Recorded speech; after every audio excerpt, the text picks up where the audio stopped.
Château de Chambord, the jewel of the French Renaissance.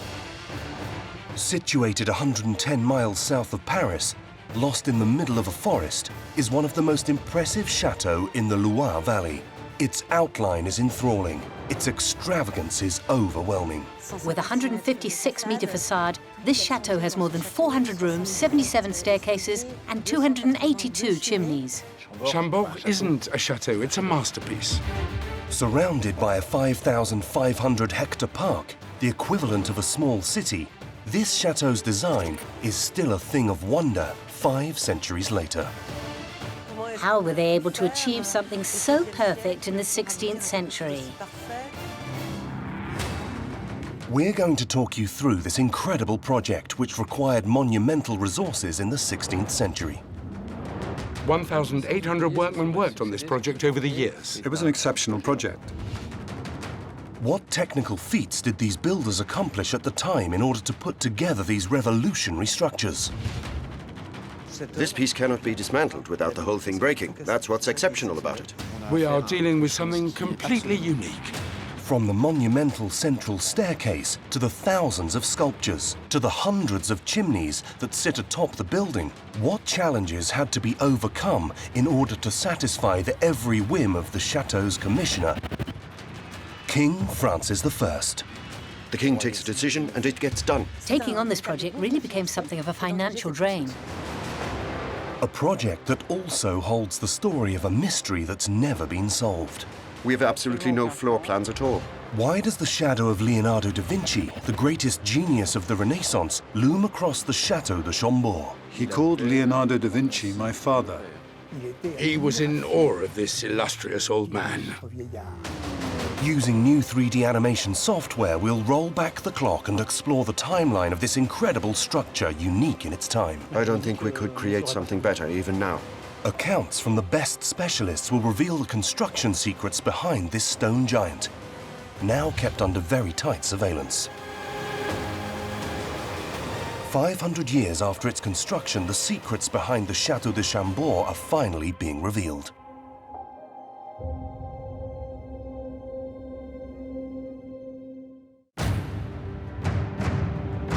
The Château de Chambord looks like no other royal building in the world. That's what has made it such a popular attraction. Each year, almost 1 million visitors come to roam through the corridors of this distinctive chateau. As you walk in, you feel like you're getting lost in a maze. On each floor, you have to go to the windows and look outside and think, okay, I'm on this side now. Otherwise, you'll lose your bearings. It's a chateau that's very hard to fully conjure up in your mind. It houses 440 rooms, some of which have 6-meter-high ceilings. It has 77 staircases, more than the Palace of Versailles, and its corridors are as long as an airliner. This chateau is a giant architectural treasure hunt. The sheer size and organization of Chambord pose a challenge. Chambord is a cryptic message. With its non-standard dimensions, it was able to conceal some of the Louvre's greatest works of art during the Second World War, including the famous Mona Lisa. It was like Ali Baba's caves with boxes wherever you looked. 3,000 to 4,000 crates were stored in Chambord. At one point, Chambord had 4,000 cubed meters of works of art, statues, and crates. However, this chateau, featured on the UNESCO World Heritage List, very nearly never came into existence. While it was being built, nobody believed such a project was possible. No one, except one man.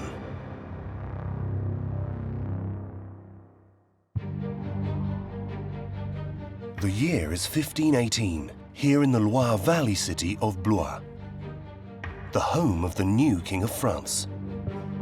Francis I is only 24 years old, and he's already the most powerful king in Europe.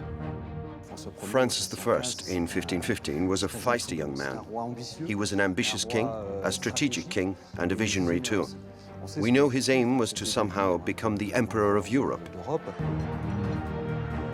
In 1515, King Francis I had conquered the Swiss in Marignano. So this young man, who wasn't necessarily supposed to ascend the throne, suddenly had everything. To demonstrate his power, King Francis I wanted to build things and mark his own era. Very quickly, he launched a huge construction program. He was a construction king. He's one of the great historic builders. And when he walked into his chateau, he'd draw sketches of what he'd done and what he wanted to do. And I imagine he'd have been an architect had he not been king. Over the course of his reign, he built 12 chateaux, more than any other king, but King Francis I wanted to go even further.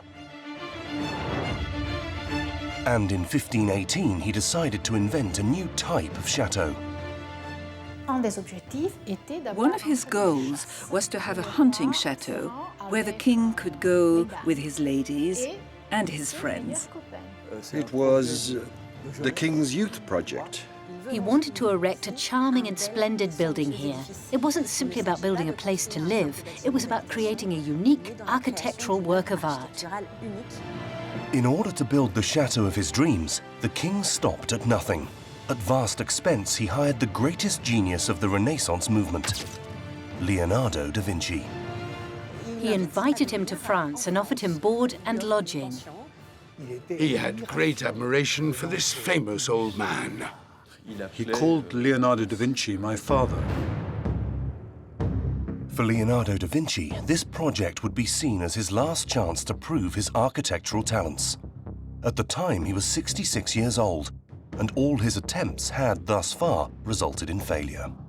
There were no architectural pieces by Leonardo. Leonardo had always, throughout his life, proposed extraordinary projects that were probably impossible to achieve because they were too ambitious for what was actually technically possible at the time. Coming to France was a way for Leonardo da Vinci to make his dream come true, to finally behold a real construction project, a building that would no longer be on paper or parchment, but actually exist in reality. Everything was in place to create an exceptional chateau. And so began the pre-project meetings. King Francis I asked his team to think about the chateau's architecture. It was out of the question to use an existing building as inspiration. He wanted this royal building to take on a revolutionary form. So what did the first sketches look like? We've absolutely nothing. We have absolutely no floor plans at all. Most of the documents regarding the construction of Chambord were destroyed in the 18th century. It's a little disconcerting. It's as if someone wanted to make the plans disappear and perhaps maintain a sense of mystery around the construction and design of Chambord. It wouldn't be until 5 centuries later that the mystery of the missing plan unraveled. A confusing yet ambitious floor plan of an extraordinary construction project. Here is the first floor plan of Chambord. What we now know is that this must have been a square building flanked by 4 towers with the living quarters in the corners. That was all there was to this initial project. It was a keep, but an extraordinary one at that. A huge keep measuring 2,000 square meters and 56 meters high. But the most surprising thing about it was the organization of the spaces in a central plan, a chateau in the form of a Greek cross, which was unprecedented at the time. Dividing the internal space into the form of a Greek cross had never been done before. It was the first time in France that a civil building, or chateau, had used this layout.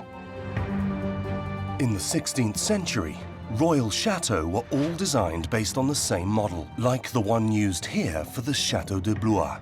Normally in a chateau, you walk into a courtyard, you see a staircase, which you climb to the first floor, and there you'll see a large room, followed by the king's living quarters.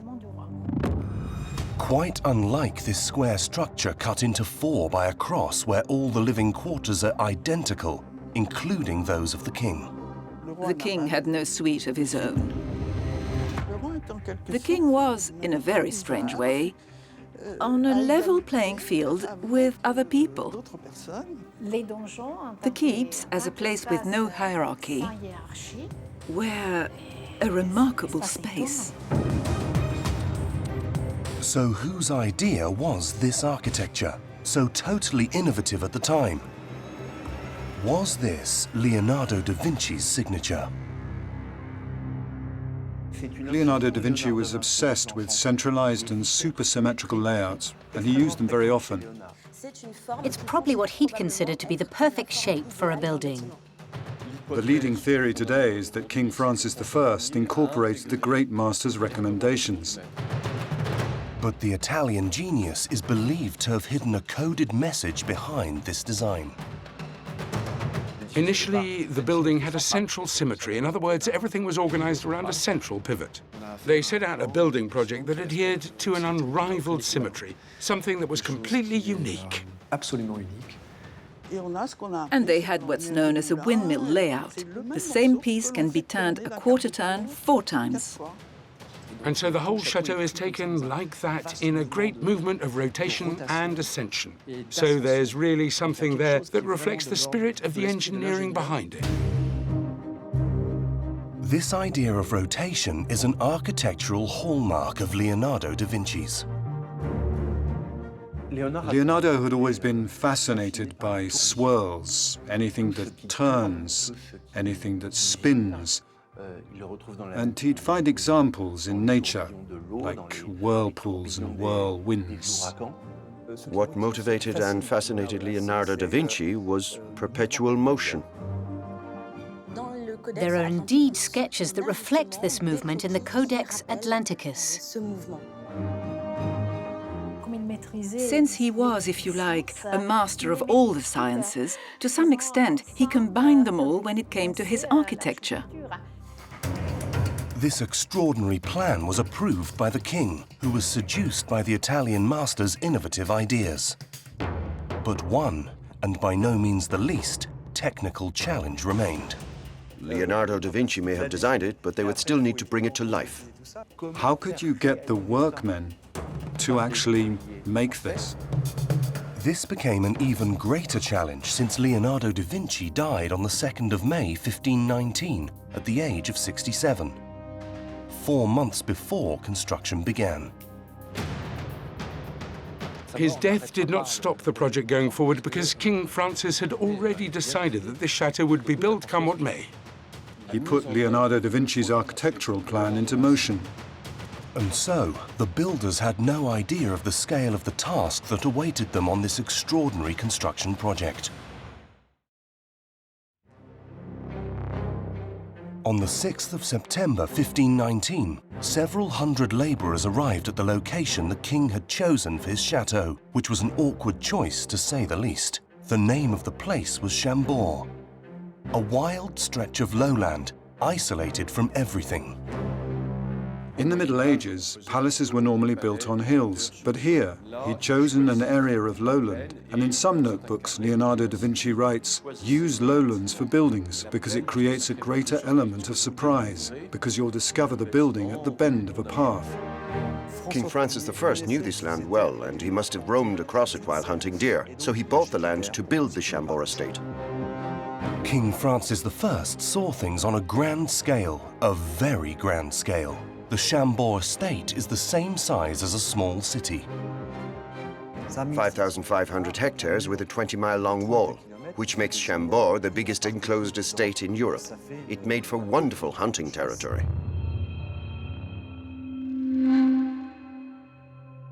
But this location posed the builders problems, because it's a very marshy area. And some of the wetlands are still visible today. Personally, I wouldn't build a house on that kind of terrain. No, that would be technically impossible nowadays. Even at the planning stage, they'd say, "Whoa, no, don't go there."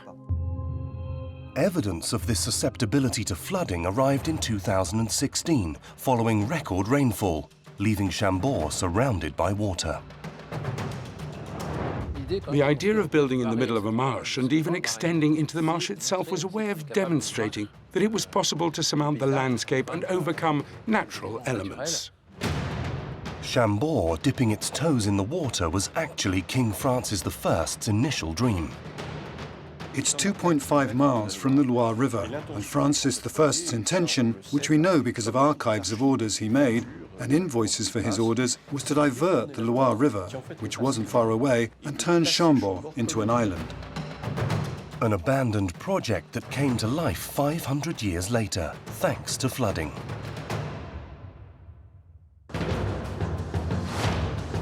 But the chateau only narrowly escaped the water in 2016, thanks to the exceptional quality of its foundations, which had been built 5 centuries earlier. Simon Bryant is an English engineer who specializes in excavation operations in the Loire Valley Chateau.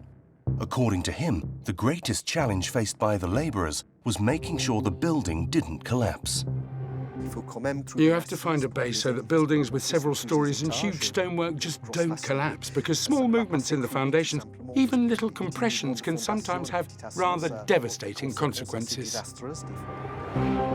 In the late 1990s, Simon Bryant launched a huge excavation operation at Chambord. His aim was to understand how a chateau comprised of 220,000 tons of stone, or the weight of 3 aircraft carriers, was able to remain upright on unstable terrain. So he started digging beneath the chateau, when all of a sudden, the scoop of his excavator became blocked. The scoop of an excavator hit on a hard surface. Oh, well, look at that. There are walls here. So we had to remove the water, clean up, and that's when we realized that this was the base of a medieval tower. He had found a medieval tower that had not previously been known about. In this photo, we can see part of its base. So there was a smaller chateau in Chambord that predated the one built by King Francis I, and the builders used it to support their new construction. They saw that the medieval stonework was solid enough in that location and could be incorporated into the new construction, like a foothold. They tore down one chateau, left a few remnants of it, and on top of that, they built a new one. But that wasn't enough, because the size of the chateau King Francis I had envisaged was much greater than that of the former fortress. And so, a huge landscaping project began. 5,000 meters cubed, or the equivalent of 2 Olympic swimming pools, were dug up in the hope of finding soil hard enough to build the foundations with. They realized they'd gone beneath the limestone, so in places they dug as deep as 5.2 meters or even deeper. 5.2 meters of stone foundation is quite extraordinary. And so, on top, they built these wooden partitions, like braided bits of mulch, which they poured lime into. And lime mixed with water holds firm, so the more lime you add, the more it hardens. And then on top of that, they gradually added stones, all the cut stone, thus forming the base of the chateau.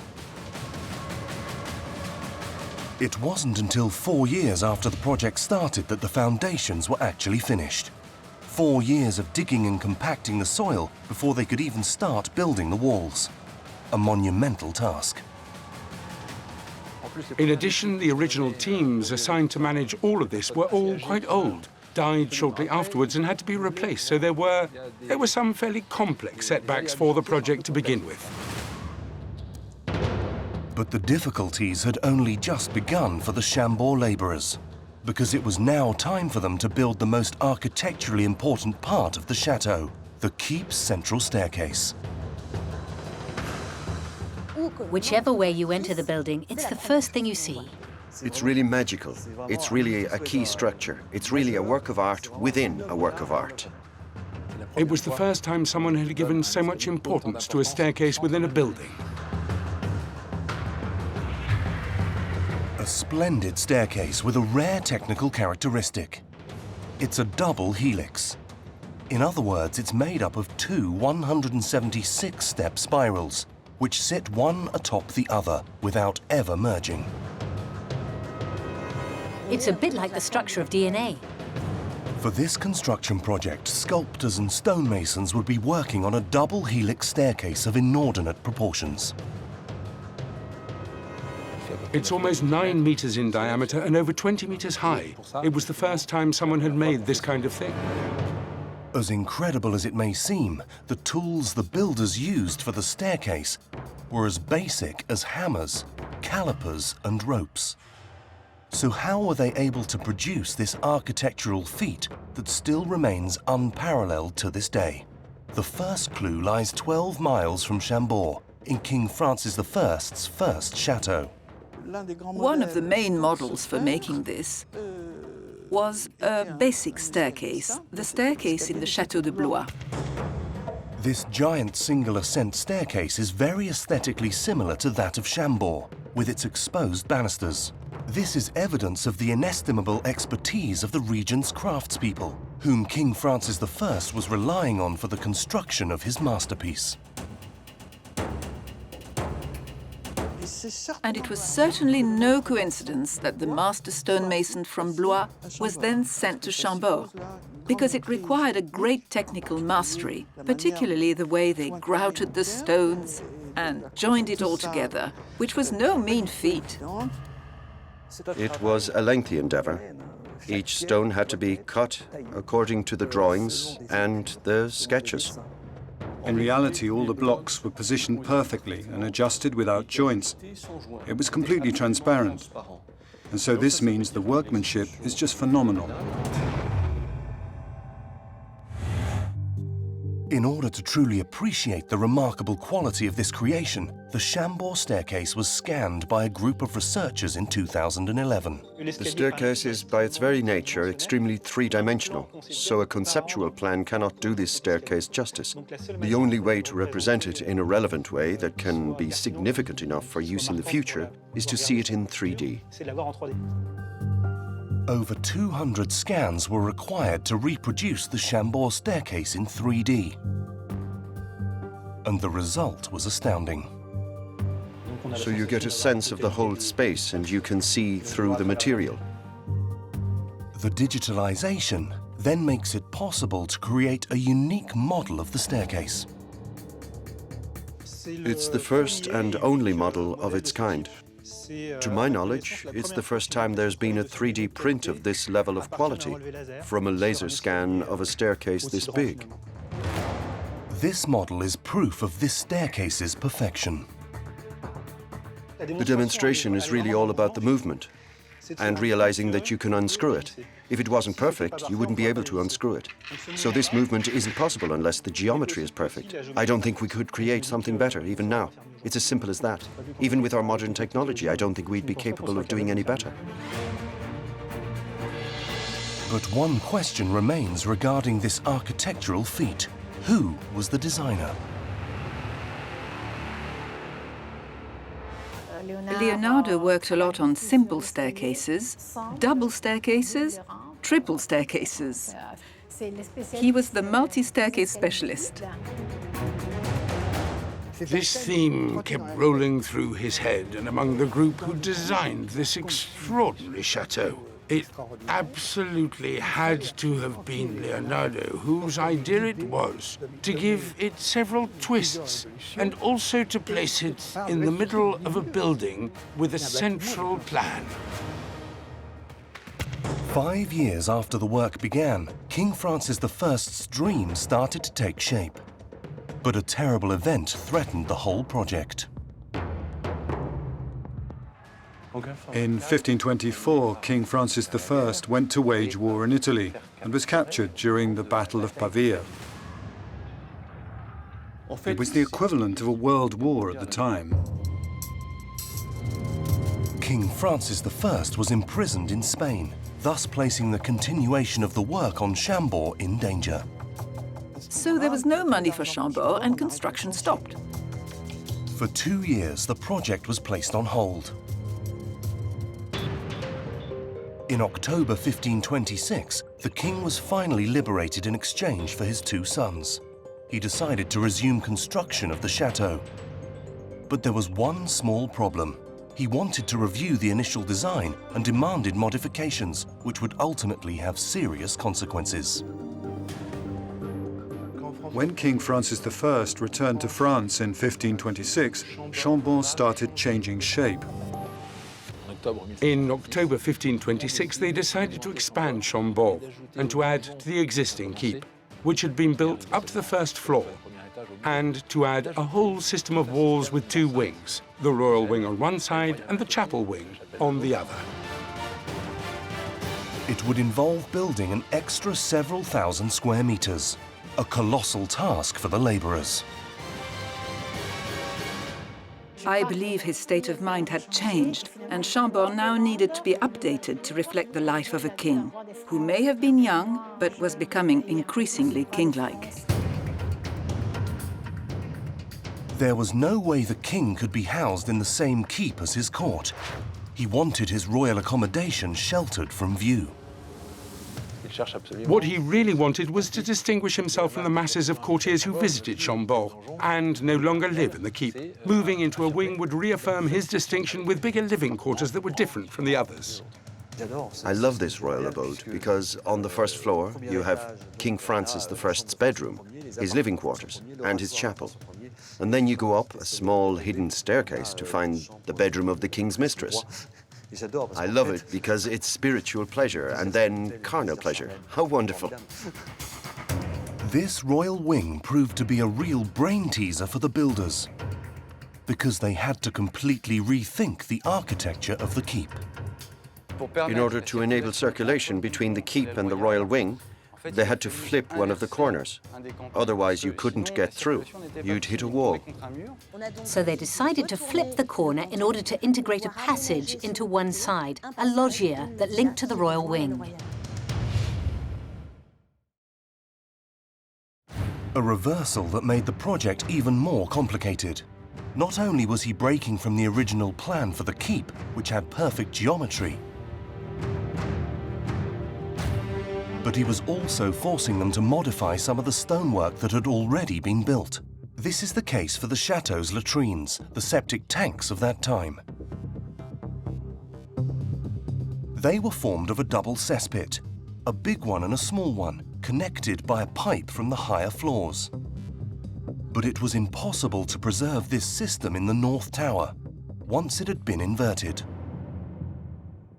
In the North Tower, since it had been necessary to invert the tower, the pipe could no longer reach the small cesspit, nor the big one. So the men building Chambord had to change the structure of the cesspits in the North Tower, as discovered by archaeologist Jean-Sylvain Caillou and researcher Dominique Hofbauer. There's still water there. Yes, it's rather... I'm not even sure we can get in there. Since the flooding in 2016, the cellars are often flooded. Dominique Hofbauer dons a waterproof suit to show us the modifications made to the latrines by the Chambord stonemasons. So here we're in the latrines of the keep's North Tower, which is a system of latrines comprised of a small cesspit, but this one is much longer than those of the other towers. And then there's a bigger cesspit, which is much narrower behind this wall. And what we've discovered through archaeological digs is that these two cesspits of different sizes are actually one big standard cesspit, based on the same model as the others, and they've been divided into two separate cesspits. And our geophysical surveys have enabled us to establish that the small cesspit was, in fact, built using the plan that respected the building's central symmetry. But through lack of usage, it was backfilled and subsumed into the foundations. This discovery has therefore irrefutably proved that this famous North Tower was indeed inverted in order to form a link with the royal wing. And that's not the only modification the king demanded of his teams when the building work resumed. He added an external staircase, which totally obstructed some of the existing windows. The gallery was built, the fifth window was ready, and perhaps the joiners were kept waiting and were about to fit them when, unexpectedly, the king decided to have a stone staircase built behind it. So they completely walled up this window instead. The king takes a decision and it gets done. It's like a permanent adjustment. It's a balancing act, with the builders adapting to the monarch's every whim in some ways. As the years went by, this architectural dream turned into a nightmare. Delays were multiplying, costs were going through the roof. If we look at the years 1531, 1533 and 1534, the most active years, expenses were as high as 60,000 tour pounds. That's more than all the chateau and ongoing building projects in and around the capital at that time. To put it into perspective, a cathedral project back then would have cost around 5,000 or 6,000 tour pounds per year. This one was 60,000 tour pounds per quarter. The equivalent of hundreds of millions of euros. Staggering amounts. Taking on this project really became something of a financial drain. And the costs grew heavier due to the horrendous conditions. Working on this royal building project was hellish for the builders. The surrounding swamp area brought with it its fair share of troubles, such as marsh fevers, which people caught from mosquitoes. In other words, malaria killed a large number of workers. Others, it is said, were suffering from extreme fatigue. And we know that King Francis I was happy to reward his workers with additional bonuses so they'd be more inclined to work tirelessly on the project, often in danger of risking their life. The greatest difficulty for the workers on this project was transporting raw materials. Chambord was in the middle of nowhere. Incoming materials had to pass through an obstacle course. The slate came from Angers, lead came from England, and wooden blocks of stone came from Tours. To travel distances of hundreds of miles, the workers had but one solution. It was very difficult because, at the time, heavy goods were normally transported by river. There were flat-bottomed barges that travelled along the river and were generally pulled by horses. These barges could carry cargo weighing several tons, but were very sensitive to bad weather. It was slow. They had to follow the path of the Loire. Fortunately, winds came from the west, which helped push the sails of these boats. But when the wind stopped, they couldn't move forward, and transportation became complicated. It's important to remember that the weather conditions were a lot more dramatic than they are today. There are diaries telling us that the rivers froze over for a month or two, thus rendering transportation by water impossible. The journey was far from over because the boats were not able to dock directly up to Chambord. Their port of entry was located 2.5 miles from the building site, on the banks of the Loire River. The journey was completed by horse and carriage, and cargo breakages cost them time. At the time, the roads were not paved, and the carts would cross dirt paths with smaller loads. So it took hundreds and hundreds of carts to transport these stones to the project. The Chambord project was an unprecedented logical challenge. It wasn't just a small project with a few dozen workers. It was now a huge building site. 1,800 men worked on the project. It was the first time this many builders had worked on a single project. The king's in a hurry. The king's in a hurry. He wants the beautiful Château de Chambord to be built as quickly as possible. There was a huge amount of pressure on the workers. There's no doubt that labor laws were violated. King Francis I imposed a fine on the boatsmen of the Loire for failing to deliver the 20,000 stone blocks he'd ordered, for not delivering them on time. And the reason the king was so intransigent with this boatsman was that the delivery involved the most important raw material required for the construction of Chambord, tuffeau stone. It's a very aesthetically pleasing stone because it's almost pure white. Over the course of the project, more than 220,000 tons were extracted from a 75-mile underground quarry in Touraine.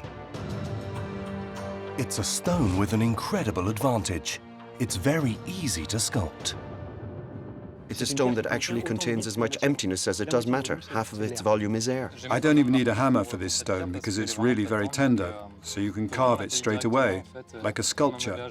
In other words, you can actually use a tool to remove it without really hitting it hard. Because it's very delicate, it can be used for lots of things, especially intricate decorations. A characteristic the king particularly liked. This tuffo stone made it possible to reproduce what he'd seen in Italy. These sculptures were possible. All the finesse of the Renaissance sculptures were possible thanks to this stone, which is very soft. Thanks to this tuffo stone, there are 2,500 sculpted decorative pieces at Chambord. These absolutely extraordinary Renaissance-inspired decorative elements are extremely rare. Of the thousands of sculpted works of art, one required a considerable effort. It can be found at the top of the double-helix staircase. What's particularly impressive is the great hall on the top floor of Chambord, which is vaulted, with very powerful, very Italian-style coffered vaults. And the coffers are sculpted into King Francis I's emblems. In each coffer, you'll find either a salamander or an F. In total, there are almost 400 coffers. There are around 200 Fs and around 200 salamanders. To create such an excessive vault, the builders had to erect a wooden scaffold, a sort of casing. Once installed, the sculptors placed the coffers on top of one another, starting from the bottom. Once the last stone, called a keystone, had been placed in the middle of the vaulted ceiling, the workers could remove the casing. Thanks to the perfection of this construction, these compressed stones would hold themselves in place without any support. You cannot remove any of the coffers in this vaulted ceiling. Everything is slotted into place. This creation cannot be dismantled without the whole thing collapsing. That's what's extraordinary about it. This piece was built, it's here, and it's here to last as long as necessary. But one strange coffer attracts our attention. Could this coffer contain a hidden message? There's an F on the vaulted ceiling that's strange because it's been sculpted backwards. Of all the coffers in the space, there's only one that's backwards. So was this a joke on the part of the sculpture, or is it a symbolic way of saying that the F we have above us is turned toward God rather than men? It's also maybe a way of saying that things can be read in both directions. An inverted letter. The same approach used by Leonardo da Vinci to record his research in his notebooks, the famous Codex. Leonardo da Vinci actually had a rather spectacular writing style. Much like 15% of left-handed people, he had a unique ability to write in mirror. Was this King Francis I's way of paying tribute to the Italian genius? It still remains a mystery to this day. Perhaps this backwards F is one of the symbols beyond our comprehension, and we should either reinterpret or at least observe it. In 1540, 20 years after the building project started, King Francis I's dream, despite its ups and downs, was gradually taking shape. But the sovereign fell ill. Having developed an infection, his suffering grew worse. Would the king have enough time to see his masterpiece completed? A race against the clock began to finish the roof. 20-meter-long frames had to be erected, and the slate needed to be placed on the roof. The workers had to work together to build the roof terrace of the keep. All these big stone structures emerging from the rooftops are what we call superstructures. Huge chimneys, webs of staircases, skylights. Really, this whole structure looks like a city perched on top of a keep-style chateau. In the center of the 282 chimneys lies the jewel of the chateau, the Lantern Tower, sitting at 56 meters high and decorated with a crown and a giant 1.5-meter fleur-de-lis.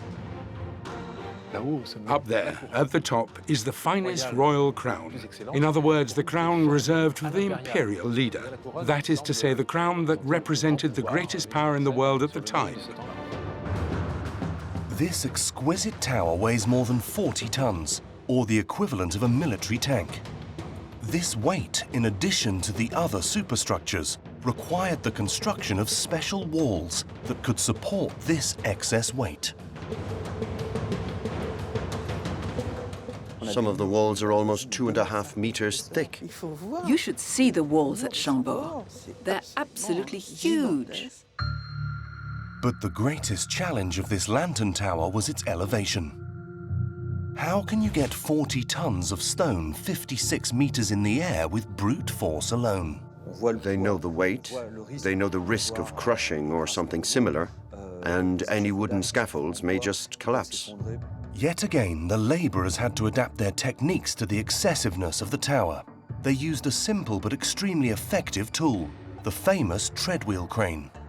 It had large wheels in which a man, or several men, would pedal like hamsters, if you will, and could lift rocks and large stones to high altitudes using a pulley system.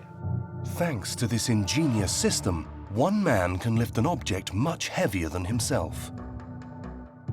This was also a building site that helped advance techniques. Based on studies that have been done, one wheel could lift as much as 4 tons, which is huge. And the genius behind the builders of Chambord didn't stop there. Recently, during the renovation works carried out 5 centuries after its creation, Chambord has revealed a previously incredibly well-hidden secret. Beneath the slabs of the roof terrace hides a water drainage system designed to protect the building from bad weather. Further proof of the talent of the architects of that era. The slabs aren't watertight. The water gets through, and the problem is that the coffered vaults are just below them.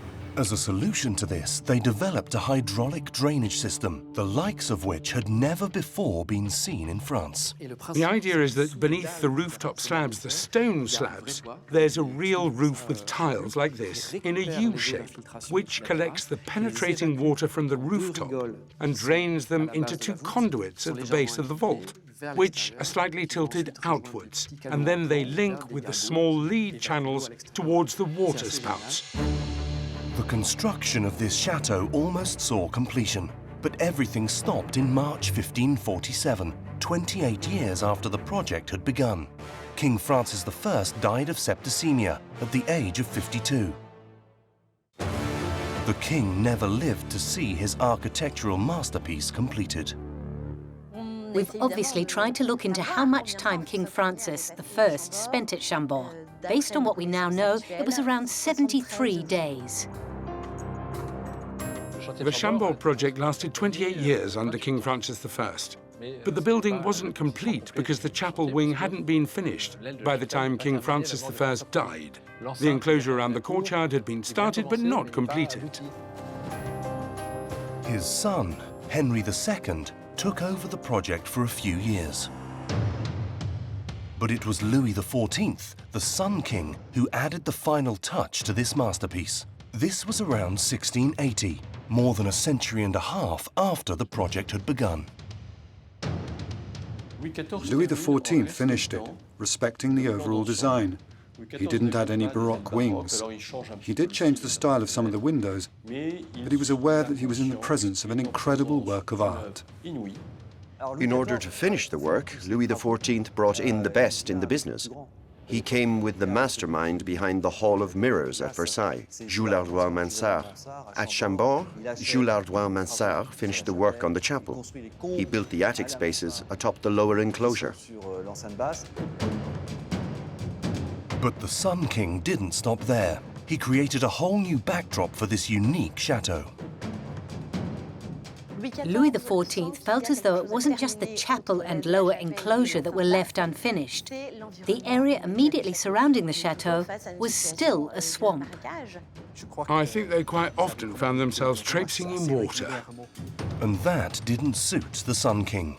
He decided to reproduce here what he'd successfully implemented at the Palace of Versailles, a splendid French garden. As revealed by the garden restoration work carried out in 2016, it would have been a tireless struggle against the weather conditions in Chambord. They needed to divert the Causson, the waterway that meanders around the chateau. This garden was a monumental construction project. They made the decision to channel the Causson and divert it well away. In order to do so, they created artificial moats and an artificial 6-hectare raised platform. Then they needed 15,000 little border plants and over 800 trees. So this garden was just further extravagance. By creating this splendid garden, now restored, Louis XIV was honouring the spirit of his famous predecessor, turning Chambord into a chateau for social occasions. He invited Molière there to put on his famous play, Le Bourgeois Gentilhomme.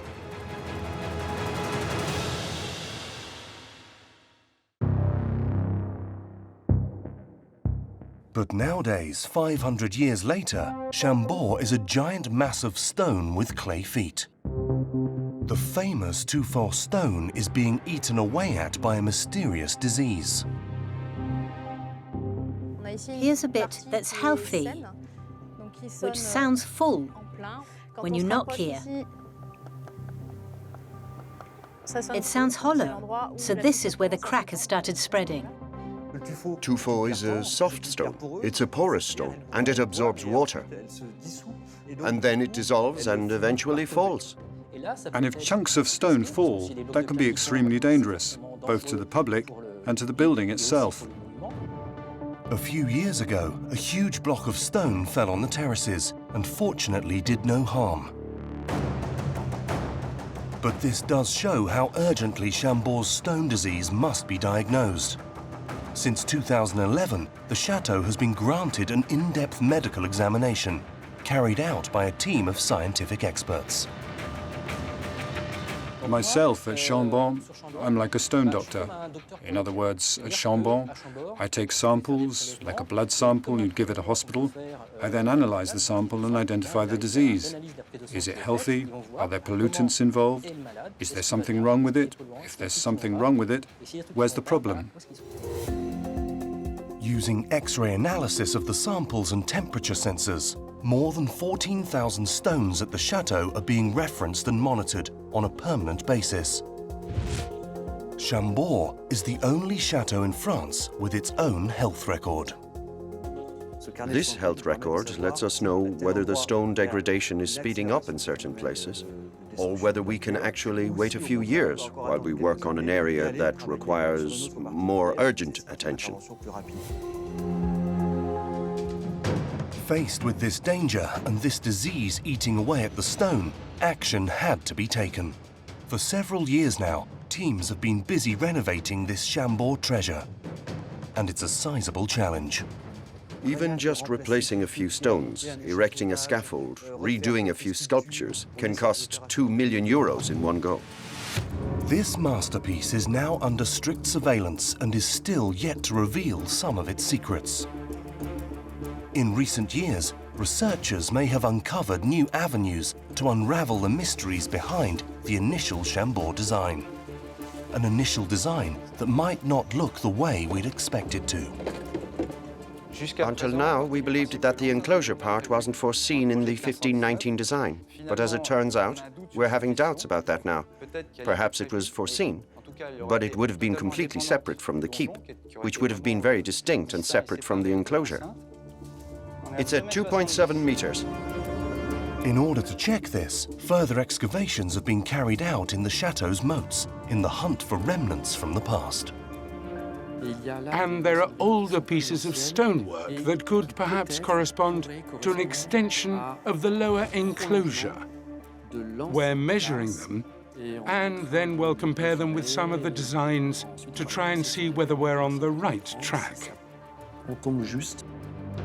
If this line of research proves true, this could mean that the keep was never meant to stand alone, but be surrounded by a huge square enclosure.